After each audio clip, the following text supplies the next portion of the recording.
Hello সবাইকে, the foodie যাযাবরের নতুন একটা ব্লগে সকলকে স্বাগত জানাই।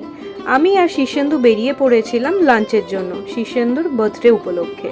যেহেতু শীর্ষেন্দুর বার্থডে ছিল 4th of May, আর সেদিনকে তো তোমরা ভালো মতনই জানো কলকাতার অবস্থা কী ছিল, ভোটের রেজাল্ট ছিল, তাই জন্য আমরা সানডে দেখে বেরিয়ে পড়েছিলাম। আর আমরা গিয়েছিলাম ফিয়েস্তাতে, হাতিবাগান ব্রাঞ্চে। ফিয়েস্তা নিয়ে তো নতুন করে কিছু বলবারই নেই। আর আমরা প্রথম গিয়েছিলাম হাতিবাগান ব্রাঞ্চে, যেটা এবছরেই নতুন খুলেছে। আর যেহেতু বাড়ির সামনে, তাই ফিয়েস্তাতেই চলে গিয়েছিলাম। আর হাতিবাগান ব্রাঞ্চে গিয়ে একটু হতাশ হয়েই পড়েছিলাম, কারণ স্টাফেদের বিহেভিয়ার একদমই ভালো ছিল না, আর প্রচণ্ড লেট করে খাবার দিচ্ছিল।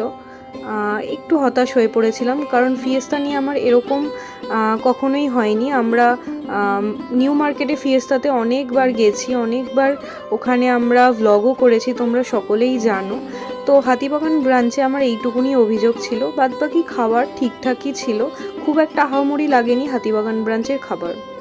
আর শীর্ষেন্দু ব্রোকলি ট্রাই করছিল, তোমরা দেখতেই পাচ্ছ ওর এক্সপ্রেশন ব্রোকলি খেয়ে। সেদিনকে আমরা এরকমভাবেই খুব এনজয় করেছিলাম। আর ফিয়েস্তাতে তো অনেক ধরনের মেনিউ ছিল, আমরা সব কিছুই অল্প অল্প করে ট্রাই করেছিলাম। স্টার্টার খেয়ে পেটটা ভরিয়ে দিয়েছিলাম বলে আমি আর মেন কোর্স অবধি এগোতে পারিনি। এটা শীর্ষেন্দুর প্লেট দেখছো তোমরা। তো মেন কোর্সে আমি খুব একটা কিছু ট্রাই করিনি, জাস্ট মাটন খেয়েছিলাম।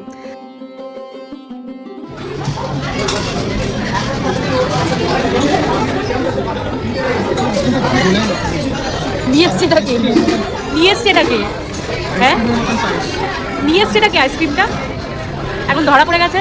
আর ও প্রচণ্ড সর্দি হয়েছে, সর্দি কাশি জ্বর। আর দেখো আইসক্রিম এনেও খাচ্ছে, আমারও জ্বর।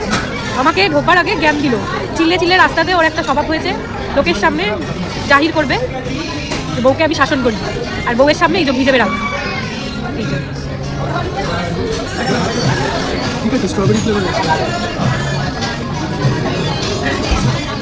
আর তোমরা সকলেই তো জানো, ফিয়েস্তা বা বারবিকিউ নেশনে কোনো সেলিব্রেশন করতে যদি আমরা চাই, তাহলে ওরা খুব সুন্দর কেক সাজিয়ে আমাদের কাছে নিয়ে আসে, আর আমরা খুব সুন্দরভাবে সেই দিনটা সেলিব্রেট করি। তো ওর বার্থডেটা তো এরকমভাবেই সেলিব্রেশন করেছিলাম। আর রাত্রিবেলা তো ওই ছোটো একটা কাপ কেক ওর সামনে এনেছিলাম।